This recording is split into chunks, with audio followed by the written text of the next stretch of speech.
ఒక పాట పాడతాం మనం, యుద్ధం యెహోవాదే. అది ఎప్పుడు జరుగుతుందో తెలుసా? పూర్తిగా నీ చేతులను దేవుని చేతికి అప్పగించు కదా. ఒక చెయ్యి దేవునికి ఇస్తావు, ఇంకో చెయ్యి లోకం వైపు చాపుతా ఉన్నావు.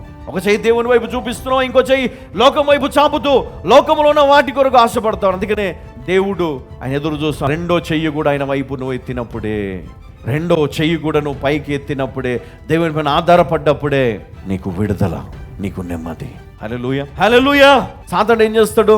మత్తుకు బానిసలు చేస్తారు, వ్యసనాలకు బానిసలను చేస్తారు యవ్వన బిడ్డలు. అందుకనే వాళ్ళు చదువును పూర్తి చేయలేకపోతారు, మధ్యలో ఆగిపోతారు, కాలేజీకి వెళ్ళలేకపోతారు, సిక్ అయిపోతూ ఉంటారు, శోధనలో పడుతూ ఉంటారు, పాపంలో పడుతూ ఉంటారు. వాళ్ళు ఎదగలేరు, సక్సెస్ కాలేరు. ఒకవేళ సక్సెస్ అయ్యి ఉద్యోగం వచ్చిన తర్వాత కూడా ఆ ఉద్యోగంలో సరిగా ఉండనివ్వరు. సాతాను ఎప్పటికప్పుడు ఆ శోధన తీసుకొని వస్తూనే ఉంటాడు నీ జీవితంలో. కానీ ఒక నిజమైన విశ్వాసి తన జీవితంలో వచ్చే ప్రతి శోధనను క్రీస్తు వలె జయించి ముందుకు వెళ్ళాలా. ఆదాము అవ్వలు కోల్పోయినటువంటి ఆ విజయము, క్రీస్తు మూలముగా పొందిన విజయము నీ మూలముగా నీ తరతరములకు దాన్ని కొనసాగించమని దేవుడు కోరుకుంటున్నాడు. హల్లెలూయా, హల్లెలూయా.